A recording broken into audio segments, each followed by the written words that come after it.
নূতন সূরা সূরা আত-তাওবা থেকে আমরা আজকে ইনশাআল্লাহ শুরু করব।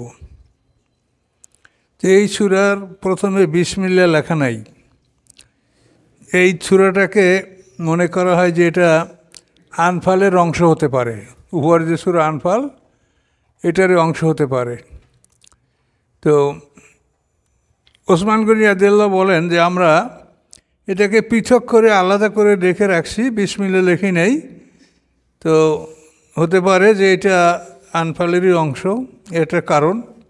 আর বিসমিল্লাহ না লেখার আরও একটা কারণ হতে পারে, সেটা হলো এই যে বিসমিল্লাহ সবসময় ভালো কাজ এবং রহমতের জন্য ব্যবহার করা হয়, কিন্তু এই সূরাটার মধ্যে হলো কাফেরদের সাথে সন্ধি সমাপ্ত, চুক্তি ভঙ্গ, এই নিয়ে এই সূরাটা অবতীর্ণ হয়েছে, বিচ্ছেদ। এবং এটাকে সূরাতুল গজবও বলা হয়, মানে আল্লাহ তাআলা খুব কঠিন রাগ করে করে এই সূরার মধ্যে কাফেরদেরকে অভিশাপ করছেন, তাদেরকে ভালো মন্দ যা বলার আল্লাহ অনেক কিছু বলেছেন, এই জন্য এটাকে সূরা গজব বলা হয়। আর বিসমিল্লাহ হলো রহমত, এই জন্য বিসমিল্লাহ লেখা হয় নাই। তো যাই হোক, যে কারণেই হোক, তো আমরা যখন এটাকে এখন নূতন করে পড়ব, তা আমরা বিসমিল্লাহ সহ পড়ে নিতে পারি, কোনো সমস্যা নেই। তো এই জন্য আমরা আনফালের সাথে পড়লে মিলিয়ে পড়া যাবে, কিন্তু এখন আমরা আলাদাভাবে পড়লে এটা আমরা বিসমিল্লাহ সহ পড়তে পারি, আপনারাও পড়তে পারবেন। আউযু বিল্লাহি মিনাশ শাইতানির রাজিম, বিসমিল্লাহির রহমানির রহিম। বারাআতুম মিনাল্লাহ, দায় মুক্তি, দায়িত্ব মুক্তি আল্লাহর পক্ষ থেকে এবং তার রাসূলের পক্ষ থেকে। অসন্তুষ্টি আল্লাহর পক্ষ থেকে এবং তার রাসূলের পক্ষ থেকে। ইলাল্লাযিনা, ইলা মানে প্রতি, ইলাল্লাযিনা তাদের প্রতি, আহাত্তাহুম যাদের সাথে আপনি প্রতিশ্রুতি দিয়েছিলেন, মিনাল মুশরিকিনা মুশরিকদের মধ্যে হতে। ফাসিহু ফিল আরদে আরবাতা আশুর, তোমরা চলাফেরা করো পৃথিবীর বুকে আরবাতা আশুর 4 মাস। ও আলামু, জেনে রাখো, আন্নাকুম গায়রু মুজিল্লাহ, নিশ্চয়ই তোমরা আল্লাহকে অপারক করতে পারবে না। ওয়ান্নাল্লাহ মুখজিল কাফিরিন, এবং নিশ্চয়ই আল্লাহ তাআলা কাফেরদেরকে অপমান করবেন, তিনি অপমানকারী তাদেরকে। তো এটার শানে নজর শুনলে বিষয়টা ক্লিয়ার হবে।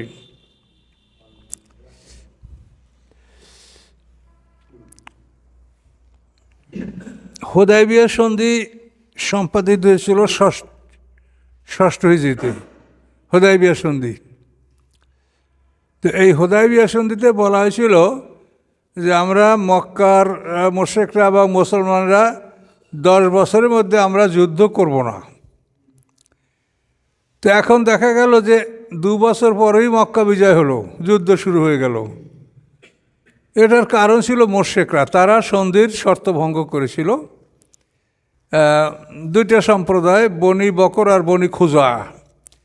তো এই বনি বকর ছিল কুরাইশদের মিত্র, আর বনি খুজা ছিল মুসলমানদের মিত্র। এবং হুদায়বিয়া সন্ধিতে পয়েন্ট বলা ছিল যে ছোট ছোট দলগুলি যে কোনো দলের সাথে তারা মিত্রতা করতে পারবে। তো মুসলমানদের সাথে মিত্রতা করেছিল বনু খোজা, কিন্তু ওরা একটা যুদ্ধে, বনু বকর আর বনু খোজা এরা ছিল 2টা রাইভাল দল, প্রতিদ্বন্দ্বী গ্রুপ। তো এরা যখন নিজেরা যুদ্ধে লিপ্ত হয়, তো হুদায়বিয়া সন্ধিতে বলা ছিল যে কেউ কারো বন্ধু দলের বিরুদ্ধে সহযোগিতা করবে না। কিন্তু ওরা মুশরিকরা বনু বকরকে সাহায্য করছে, যার ফলে বনু খোজা এরা খুব মারাত্মকভাবে ঘায়েল হয়েছে এবং হেরেমে আশ্রয় নিয়েও তারা আশ্রয় পায়নি। এইভাবে যখন তারা পর্যুদস্ত হলো, তখন আল্লাহ রসুলকে তারা এটা জানানোর পর আল্লাহ রসুল বললেন যে বনু খোজা আমার মিত্র, কাজেই তোমরা তাদের যতগুলি লোক হত্যা করেছো তাদের ব্লাড মানি, রক্তের মূল্য, ক্ষতিপূরণ, দিয়াত যেটাকে বলা হয়, তো এটা আমার কাছে তোমরা জমা দাও। তো ওরা দেখে যে অনেক লোক নিহত হয়েছে, এতগুলো লোক আমরা এর রক্তের মূল্য এক একটা মানুষের জন্য 100 উট দিতে হবে। তো এগুলো আমাদের পক্ষে সম্ভব না। তখন ওরা হটকারিতা করে বলল যে আমরা হুদায়বিয়ার সন্ধি আমরা চাই না। আল্লাহ রাসূল বলছেন যে তোমরা যদি না করো হুদায়বিয়ার সন্ধি সমাপ্তি, তোমরাই ভঙ্গ করছো। তোরা বললো সন্ধি সমাপ্ত হোক, আমরা এতগুলি ক্ষতিপূরণ দিতে পারবো না। কিন্তু অল্প পরেই তারা জিনিসটা বুঝতে পারলো যে মুসলমানদের সাথে যদি আমাদের এই সন্ধি সমাপ্ত হয় তাহলে পরিণামটা কী হবে। এই জন্য তারা সন্ধি নবায়ন করার জন্য আবু সুফিয়ানকে পাঠালো আল্লাহ রসুলের কাছে। ইতিমধ্যে আল্লাহ রসুল মক্কা বিজয়ের জন্য প্রস্তুতি গ্রহণ করেছেন। আবু সুফিয়ান আল্লাহ রসুলের কাছে গেল, প্রথমে তার মেয়ের কাছে গেল। আবু সুফিয়ান উম্মে হাবিবা আল্লাহ রসুলের স্ত্রী, সে তো তার বিছনায় বসতেই দিল না বাবাকে, যাওয়ার পর বিছনা গুটিয়ে ফেললো। এরপরে তিনি আবু বকর সিদ্দিকের কাছে গেলেন, ওমর ফারুকের কাছে গেলেন, কারোর থেকে কোনো ভালো কিছু পেলেন না আবু সুফিয়ান।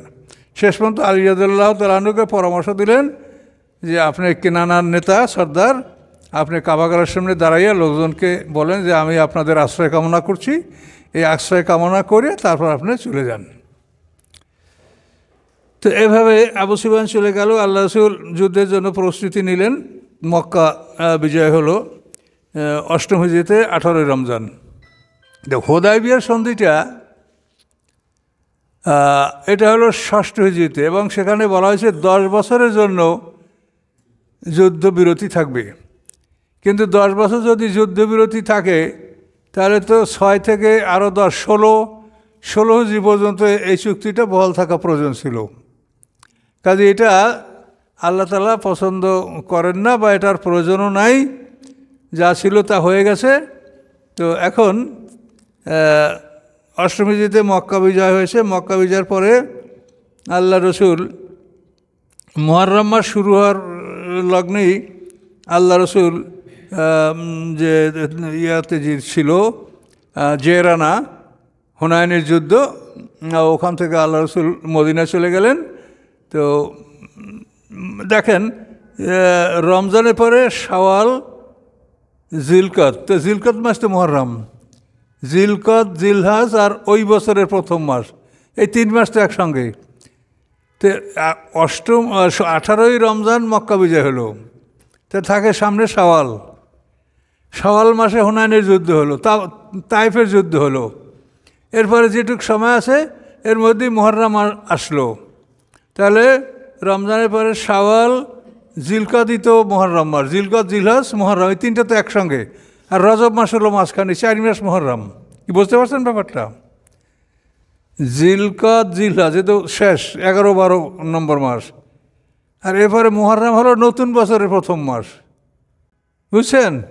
এই 3 মাস কিন্তু একসঙ্গে, কিন্তু 2 বছর মিলিয়া এ বছরের একাদশ, দ্বাদশ, আর ওই বছরের প্রথম, এই 3 মাস। আর একটা মাস হলো রজব, এই 4 মাস হলো মুহররম, যেটা কোরআনে আল্লাহ বলা আছে যে আকাশ পৃথিবী সৃষ্টির দিন থেকেই আল্লাহ তাআলা এই 4টে মাসকে মুহররম করেছেন। কি বুঝতে পারছেন বিষয়টা? জিলকদ, জিলহাজ এলো একাদশ, দ্বাদশ মাস, বছরের শেষ 2 মাস। মুহররম ওই বছরের প্রথম, এই 3 মাস। আর রজব হলো মাঝে। এখন আল্লাহ রসুল হুনাইন যুদ্ধ, মক্কা বিজয়ের পরে হুনাইনের যুদ্ধ করলেন, তাইফ যুদ্ধ করলেন, এরপরে তিনি মদিনায় চলে গেলেন। তো এই সময়তে তো হজের প্রস্তুতি সম্ভব না। তো 8ম হিজরিতে মক্কা বিজয় হলো, কিন্তু হজ হলো না। এরপরে 9ম হিজরি, 9ম হিজরিতে আল্লাহ রসুল হজের ব্যবস্থা করলেন, কিন্তু নিজে হজের জন্য প্রস্তুতি নিলেন না। 9ম হিজরিতে আল্লাহ রসুল আবু বকর সিদ্দিককে আমিরে হজ নির্বাচন করলেন, এবং তাকে হজের উদ্দেশ্যে তিনি রওনা করাই দিলেন যে তিনি আরাফাত ময়দানে আমিরে হজের বক্তব্য দেবেন এবং হজ পালন করবেন। তো আবু বকর সিদ্দিককে রওনা করাইয়া দেওয়ার পরপরই এই সূরাটা 40টা আয়াত নাজেল হয়। তখন আল্লাহ রসুল এই 40টা আয়াত নিয়ে আলী রাদিয়াল্লাহু তাআলা আনহুকে আবার পিছন থেকে পাঠাই দেন যে এই আয়াতগুলি তুমি হজে আকবরের দিন, হজে আকবর হলো 9 জিলহজ, এটা হজের সবচেয়ে বড় অনুষ্ঠান, আরাফাতে সবাইকে সমবেত হতে হয়। তো জানাই দিলেন যে হজে আকবরের দিন তুমি এই আয়াতগুলি পড়ে শোনাবে। তো আলী রাদিয়াল্লাহু তাআলা আনহু যখন আবু বকর সিদ্দিকের সাথে মিলিত হলেন, তখন তিনি বললেন যে আল্লাহ রসুল কি আমাকে বরখাস্ত করেছেন, আপনাকে আমিরি হজ বানিয়ে পাঠিয়েছেন? তা আলী রাদিয়াল্লাহু বললেন যে না, বরং বিষয়টা হলো এই যে সূরা নাযিল হয়েছে এবং এই আয়াতগুলি এগুলো হচ্ছে সন্ধি ভঙ্গের একটা ঘোষণা, সন্ধি সমাপ্তির ঘোষণা। তো এই সমস্ত ঘোষণা যে সন্ধির মূল স্বাক্ষরকারী তার নিজের অথবা তার রক্ত সম্পর্কীয় আত্মীয়র দ্বারা এই ঘোষণাটা করতে হয়, এছাড়া অন্য কেউ করতে পারে না। কাজে এই জন্য আমাকে আল্লাহ পাঠিয়েছেন যে আমি হলাম তার রক্তের সম্পর্ক, আমি তার চাচাতো ভাই, জামাই। তো এভাবে আলী রাদিয়াল্লাহু তাআলা আনহু এই সূরার 40টা আয়াত নিয়ে মক্কায় উপস্থিত হলেন এবং আমিরি হজের বক্তব্যের পরে তিনি এই আয়াতগুলি পাঠ করে শোনালেন। মুজদালিফায়ও হযরত আবু বকর সিদ্দিকের বক্তব্যের পরে আলী রাদিয়াল্লাহু তাআলা আনহু এগুলি পাঠ করে শোনালেন। মিনাতেও ওইভাবে হযরত আবু বকর সিদ্দিকের ভাষণের পরে আলী রাদিয়াল্লাহু তাআলা আনহু এই আয়াতগুলি পাঠ করে শোনালেন। তাহলে অষ্টম হিজরিতে মক্কা বিজয় হওয়ার পরে ওই বছর আল্লাহ রাসূল হজ করেননি। নবম হিজরিতে আবু বকর সিদ্দিকের দ্বারা হজের ব্যবস্থা করেছেন। তো কোরবানির জন্য হযরত আলী রাদিয়াল্লাহুর কাছে আল্লাহ রসুল 20টা উট দিয়ে দিয়েছিলেন যে এটা কোরবানি করবা, 20টা উট। তো এখন এই সূরাটা আমরা পাঠ করলেই বুঝতে পারবো যে আল্লাহ এর মধ্যে কী বলছেন। আর এতটুকু আপনারা বোঝেন যে এখানে একটা বিরাট রহস্য যে হুদায়বিয়া সন্ধিটা 10 বছরের জন্য স্বাক্ষরিত হয়েছিল, যে 10 বছর যুদ্ধবিরতি দুই দলের মধ্যে। কিন্তু 10 বছর হতে গেলে তো 16 হিজরি, আল্লাহ রসুল ইন্তেকালের পরও 6 বছর এই সন্ধি বহাল থাকে। কিন্তু এটাকে আল্লাহ তাআলা তিনি আলা কুল্লি শাইইন কাদির এমন কৌশল করে এটা কী করে দিলেন, এবং তিনি যা বলেন তার উপরে কার কি মতামত থাকতে পারে, তিনি এই সূরার মধ্যে ঘোষণা করে দিলেন। দেখেন, বারাআতুম মিনাল্লাহ, অসন্তুষ্টি, দায় মুক্তি আল্লাহ হতে এবং তার রসুলের পক্ষ হতে, ইলাল্লাযিনা তাদের প্রতি, আহাত্তুম যাদের সাথে তোমরা প্রতিশ্রুতিবদ্ধ হয়েছ, মিনাল মুশরিকিনা মুশরিকদের মধ্যে হতে, ফাসিহু ফিল আরদে আরবাআতা আশুর অথবা তোমরা ভ্রমণ করো পৃথিবীতে 4 মাস। মানে এই হলো মানে জিলহজ মাসের 9 তারিখ, এখান থেকে 4 মাস কত দূর যায় সামনে। জিলহজ মাসের পরেই তো মুহররম, তারপরে সফর, রবিউল আউয়াল, রবিউল সানি, এই 4 মাস। তো এখানে রবিউল সানি পুরো যাবে না, এখানে তো নয়, এখানে তো আপনার 21 দিন আছে এই মাসের। এই মাসের 21 দিন, সামনের বছরের 3 মাস, এই 4 মাস। আল্লাহ বললেন কি, তোমরা পৃথিবীতে ভ্রমণ করো 4 মাস। 4 মাসের জন্য তোমাদের ছুটি। এই 4 মাসের মধ্যে তোমরা যারা মক্কা অঞ্চলে মুশরিক আছো, হয়তো মুসলমান হও থেকে যাও, আর মুসলমান না হলে এই 4 মাসের মধ্যে তোমরা বের হয়ে যাও। সব হেরেমের মধ্যে কোনো মুশরিক থাকতে পারবে না। এবং এরপরে আল্লাহ বলছেন যে এই হুকুম না মানলে এরপরেও যদি কেউ পাওয়া যায় তাকে হত্যা করা হবে। কারফিউ, একবারে মুশরিকরা এড়িয়ে থাকতে পারবে না। দেখেন, ওয়ালামু জেনে রাখো, আন্নাকুম গায়রু মুজিল্লাহ, নিশ্চয়ই তোমরা আল্লাহকে অপারক করতে পারবে না, আল্লাহকে তোমরা দুর্বল করতে পারবে না। ওয়ান্নাল্লাহ মুকসিল কাফিরিন, এবং নিশ্চয়ই আল্লাহ তাআলা অপমানকারী কাফেরদেরকে, তিনি কাফেরদেরকে অপমান করবেন। ও আযানুম মিনাল্লাহি ওয়া রাসূলিহি, আযান মানে ঘোষণা। এই যে আপনার আযান দেন না, এই আযান, আযান আযান মানে কি ঘোষণা। ও আযানুম মিনাল্লাহি ওয়া রাসূলিহি, এবং ঘোষণা আল্লাহর পক্ষ থেকে, ও রাসূলিহি এবং তার রাসূলের পক্ষ থেকে, ইলান নাসে মানুষের প্রতি, ইয়াউমুল হজ্জেল আকবার, হজ্জে আকবরের দিন। হজ্জে আকবর হলো 9 তারিখ, হজের 9 তারিখ হজ্জে আকবর। অনেকে মনে করে যে শুক্রবার সোমবার আরাফা হলে এটা হজ্জে আকবরের দিন, এটা না। হজ্জে আকবর হলো আরাফাতের দিন, এই দিনটাই হজের সবচাইতে বড় অনুষ্ঠান। তো হজ্জে আকবরের দিন কি ঘোষণা, আন্নাল্লাহ বারিউন, নিশ্চয়ই আল্লাহ তাআলা বেজার, অসন্তুষ্ট, মিনাল মুশরিকিনা মুশরিকদের থেকে, ও রাসূল এবং তার রাসূলও অসন্তুষ্ট মুশরিকদের প্রতি। ফাইন তুবতুম, যদি তোমরা তওবা করো, ফিরে আসো, ফাহুয়া খায়রুল লাকুম, এটা তোমাদের জন্য উত্তম। তওবা মানে ফিরে আসা। আপনারা যদি মনে করেন যে তওবা মানে আস্তাগফিরুল্লাহ পাগড়ি ধরিয়া, সেটা না। আপনি মুখে আস্তাগফিরুল্লাহ রব্বি পড়লে এটা একটা জেকের হবে, জেকেরের সব পাবেন। আস্তাগফিরুল্লাহ রব্বি, আস্তাগফিরুল্লাহ ওয়া আতুবু ইলাইহি, এটা পড়লে আপনি জেকেরের সব পাবেন। আর তওবা অর্থ হলো আপনি ফিরে আসবেন, যে অপরাধটা আপনার মধ্যে ছিল সেটা ত্যাগ করে আপনি আল্লাহর কাছে ফিরে এসে প্রতিজ্ঞা করবেন আর করবেন না। এটার নাম হলো তওবা। তওবা এবং ইস্তেগফার শব্দ কিন্তু দুইটা, তওবা ইস্তেগফার, ফিরে আসা এবং আল্লাহর কাছে ক্ষমা চাওয়া। আল্লাহর কাছে ক্ষমা চাওয়া এটা হলো আপনার জিকির, জিকিরের মধ্যে গণ্য হবে। আর তওবা মানে ফিরে আসা। তো আযান মাল্লাহ রাসূলুল্লাহ ইয়ামুল হজ্জেল আকবর কি আন্নাল্লাহ বারি ও নিশ্চয় আল্লাহ তাআলা অসন্তুষ্ট মিনাল মুশরিকিনা, মুশরিকদের থেকে, আর রাসূলহু এবং তার রাসূলও।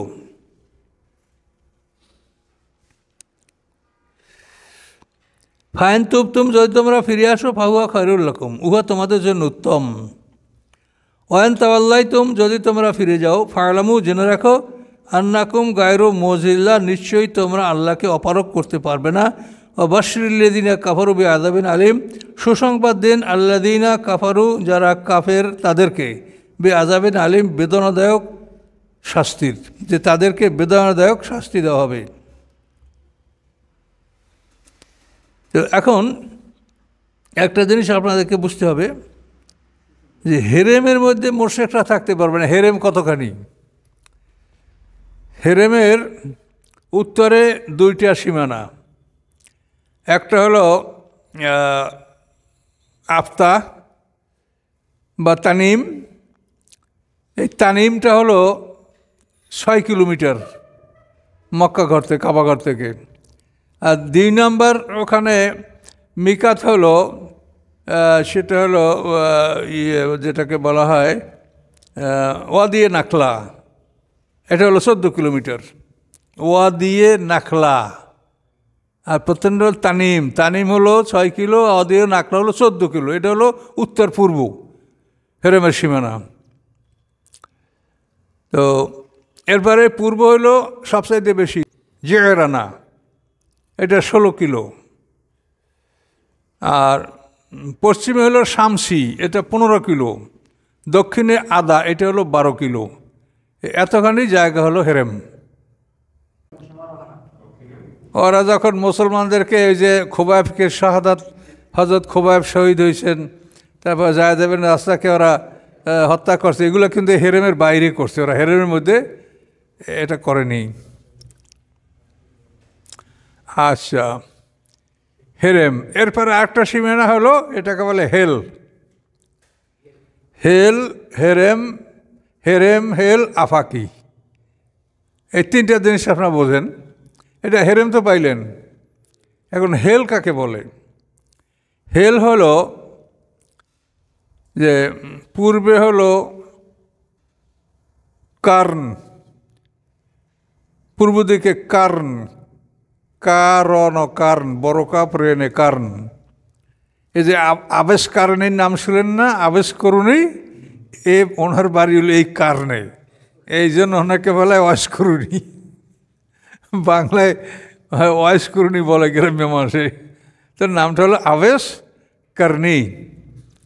তো এটা হলো পূর্বে হেল, মানে এটা হলো যেখানে মিকাত, এই মিকাতের ভিতরে জায়গাটা হলো হেল। আর এই মিকাতের বাইরে যত পৃথিবী আছে সব আফাক, আফাকি।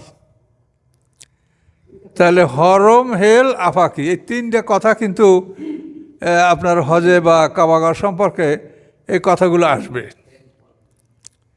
তাহলে হেরেম, তার হেল আর আফাকি। তো হেল হলো আপনি পূর্বে হলো কার্ন, উত্তর দিকে ইরাকের দিকে হলো জাতে ইরাক, জাতে ইরাক। আর সিরিয়াবাসীর মিকাত হলো জোহফা, সিরিয়ার মিকাত জোহফা। আর ইরাকিদের মিকাত হলো জাতে ইরাক। মদিনার হলো মিকাত হলো জুল হুলাইফা।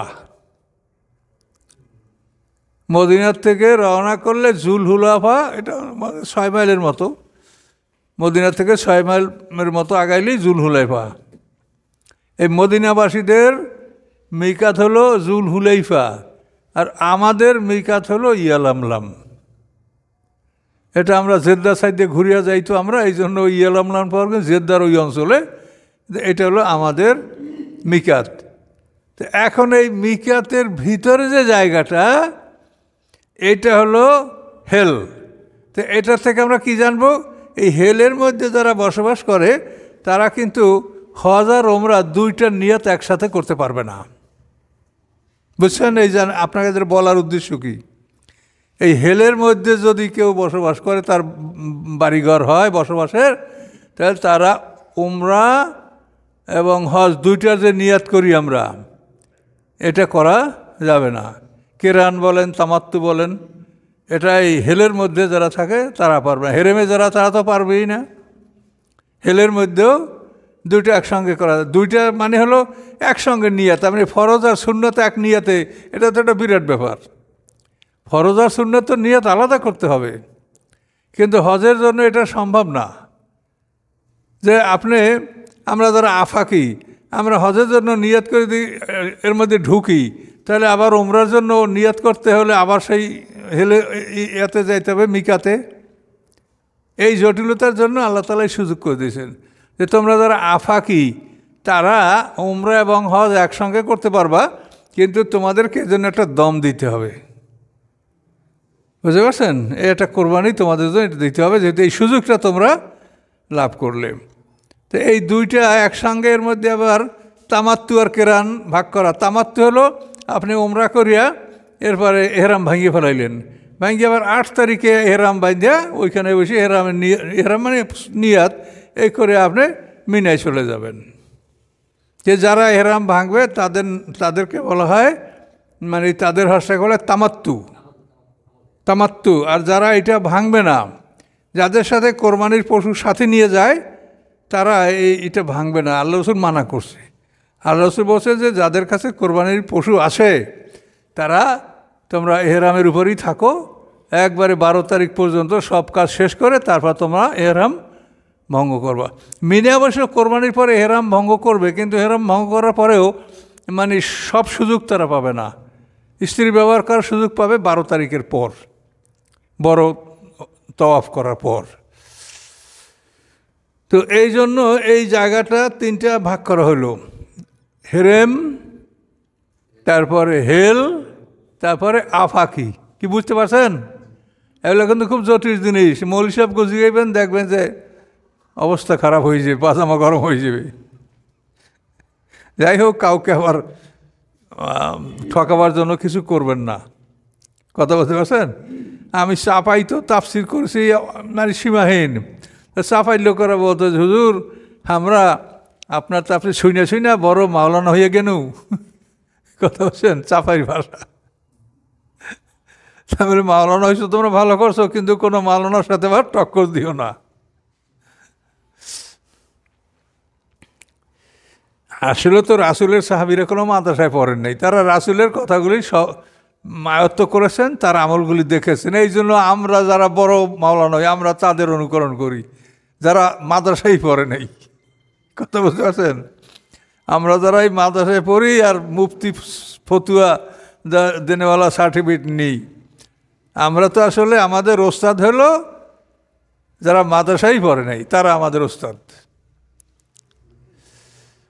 আচ্ছা, তাহলে আজকে বেশি পড়া দেব না, তাহলে আপনারা এগুলো ভুলে যাবেন। বুঝতে পারছেন বিষয়টা? হেরেম, হেল, আফাকি। এখন আমরা আফাকি, এই জন্য আমাদের কেরান তামাত্তুর নিয়াত আমরা করতে পারছি। আর এই হেলের মধ্যে যারা থাকে তারাও 2টার নিয়াত একসঙ্গে করতে পারবে না। তারা যদি ফরজ হজের নিয়াত করে ঢোকে, ফরজ হজ করবে, আবার যখন উমরা করার জন্য তারা আবার মানে এই যে হেরেমের বাইরে তারা নিয়াত করে আবার ঢুকে উমরা করবে। আর যারা হেরেমের মধ্যে বসবাস করে, তারা হেরেম থেকে বাইর হইয়া নিয়াত করবে, বাইরে নিয়াত করে তার ঢুকবে। এটা বিধান রাখা হয়েছে। তাহলে এখন দেখেন যে আল্লাহ তাআলার কি কুদরত, তিনি এই সন্ধিটা ভঙ্গ করার জন্য ডিক্লারেশন দিয়ে দিলেন। বাশশিরিল্লাযিনা কাফারু বিআযাবিন আলিম। তারপর আল্লাহ বলেন ইল্লাল্লাযিনা আহাদতুম মিনাল মুশরিকিনা, তারা ব্যতীত, ইল্লাল্লাযিনা ব্যতীত তারা, আহাদতুম যাদের সাথে তোমরা প্রতিশ্রুতি দিয়েছো মুশরিকদের মধ্যে হতে, সুম্মা লাম ইয়ানকুদুকুম শাইয়া, তারপর তারা বিন্দুমাত্র তোমাদের সাথে চুক্তি লঙ্ঘন করেন নাই, লঙ্ঘন করেন নাই।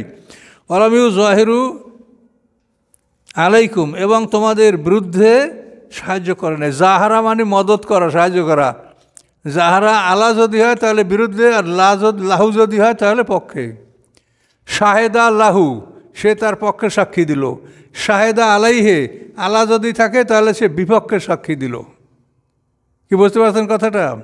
কোরআনে এরকম বহু শব্দ পাবেন। শাহেদা মানে সাক্ষী দেওয়া। শাহেদা লাহু যদি হয় তাহলে, লাম যদি হয় তাহলে অর্থ হবে পক্ষে সাক্ষী দিল। আর শাহেদা আলাইহে যদি হয় আলা, তাহলে বিপক্ষে সাক্ষী দিল।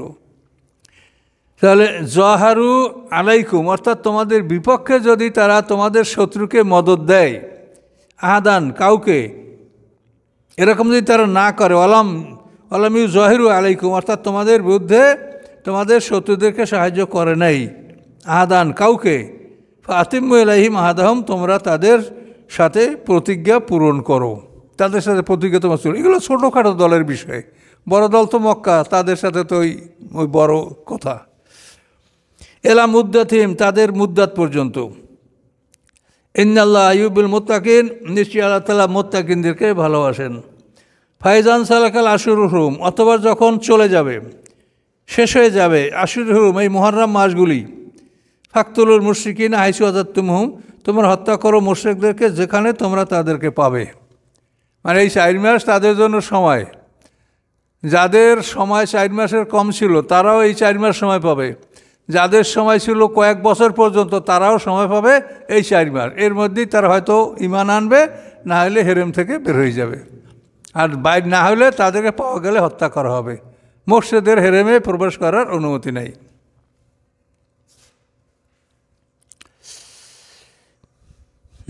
হাইসু ওয়াজাদতুম, যেখানে তোমরা পাও। অখুজুহুম, তাদেরকে ধরো। অহাসুরুহুম, তাদেরকে বন্দি করো।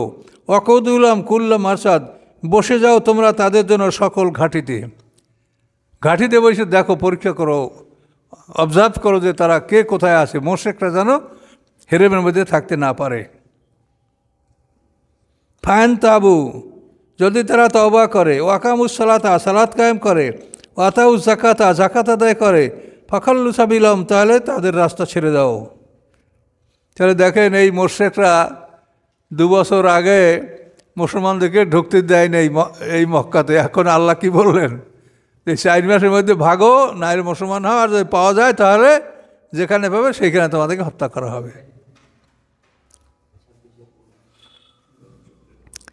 এখন দেখেন, তওবা করলেই হবে না। তাবু আকামুস সালাতা ওয়াতুজ যাকাতা, তওবা করার পরে সে সালাত কায়েম করবে, যাকাত দিবে। যে যাকাত দেয় না তার ঈমান নাই। বহু মানুষ সমাজে আপনি এরকম পাবেন যে তারা লক্ষ লক্ষ টাকা ব্যাংকে আছে, কোটি টাকা ব্যাংকে যাকাত দেয় না, অথচ তারা নামাজে খুব পটু। এরকম বহু লোক আছে সমাজে, খোঁজ নিলেই আপনি পাবেন। আমরা টুকটাক 2-1টা মানুষ যারা আমাদের আপনজন, ছেলেপেলেরা বলে আব্বা মারা গেছে, দোয়া করুন, তো আব্বা টাকা কি ব্যাংকে? কারণ আব্বা ব্যাংকে কারো 10 লাখ 20 লাখ 50 লাখ আছে, যাকাত খবর নেই। কিন্তু নামাজে কিন্তু মসজিদের সামনের কাতারে। এই জন্য আল্লাহ যা বলে এটা আপনাকে শুনতে হবে। তওবা করার পরে কি করতে হবে? আকামুস সালাতা আতাউজ যাকাতা, তারা তওবা করার পরে সালাত কায়েম করে, যাকাত দেয়। ফাখাল্লু সাবিলাম, এরকম যদি দেয় তাদের পথ ছেড়ে দাও, রাস্তা ছেড়ে দাও। ইন্নাল্লাহ নিশ্চয়ই আল্লাহ তাআলা গাফুরুর রহিম, ক্ষমাশীল, দয়াময়। ওয়াইন আহাদুম মিনাল মুশরিকিনা ইস্তাজারাকা, যদি কেহ মুশরিকদের হতে, ওয়াইন আহাদুন, যদি কেহ মিনাল মুশরিকিনা, মুশরিকদের মধ্যে হতে, ইস্তাজারাকা, আপনার কাছে আশ্রয় কামনা করে। এজাইলাম, এটা হলো রাজনৈতিক আশ্রয়। আজিরহু, আপনি তাকে আশ্রয় দিন। হাত্তা ইয়াসমা কালাম আল্লাহ, এমনকি সে শুনবে আল্লাহর বাণী, অর্থাৎ আল্লাহর বাণী শোনারও ব্যবস্থা করে দেন। সুম্মা আবলিগু মামানাহু, তারপর আপনি তাকে তার নিরাপদ স্থানে পৌঁছিয়ে দেন। জালিকা ইহা এজন্য বেয়ান্নম, নিশ্চয়ই তারা কওমুন, এমন একটা জাতি লা ইয়ালামুন, যাদের জ্ঞান নাই। তা এই কোরআন শোনার পর যদি মোমেন হয়ে যায়, তার যাওয়ার প্রশ্ন নাই, তা তো মুসলমানদের সাথেই থাকবে। তা বোঝা গেল যে তাকে আশ্রয় দেন, কোরআন শোনার সুযোগ করে দেন, মুসলমানটা তো আপনারই থাকলো। আর যদি না হয় তাহলে তাকে নিরাপদ স্থানে পৌঁছিয়ে দেন। কেন? যে তারা জানে না, তারা আরও সুযোগ পাক, আরও জানার সময় তার দেওয়া হোক। তারা যদি যে কোনো সময় ঈমান গ্রহণ করে, আল্লাহ সেটা কবুল করবেন। কিন্তু যে আশ্রয় প্রার্থনা করে তাকে আশ্রয় দিবেন, তাকে হত্যা করবেন না। তাহলে কোরআনের নীতি আইনকানুন দেখেন কত সুন্দর। এ পর্যন্ত আজকে আমাদের পড়া থাকবে। তাহলে এই যে কোরআনে যত সুন্দর ব্যবস্থা আছে, পৃথিবীতে যেই যাই বলুক না কেন, অসাম্প্রদায়িক, তারপরে এই যে এখন বৈষম্যবিরোধী আন্দোলন, যাই বলেন, এইটা কোরআনে যা আছে পৃথিবীর কোনো গ্রন্থ সেটা নাই। কত সুন্দরভাবে দেখেন, মুশরিক তোমাকে আশ্রয় নিলে তুমি তাকে আশ্রয় দাও, কোরআন শোনার ব্যবস্থা করে দাও। যদি মোমেন না হয় তাহলে তার নিরাপদ স্থানে পৌঁছে দেয়। এমনভাবে ছেড়ে দিও না যে তোমার একটা লোকে তাকে মেরে ফেলায়। কতখানি কথা আল্লাহ বলছেন, তারাকে নিরাপদ স্থানে পৌঁছিয়ে দাও।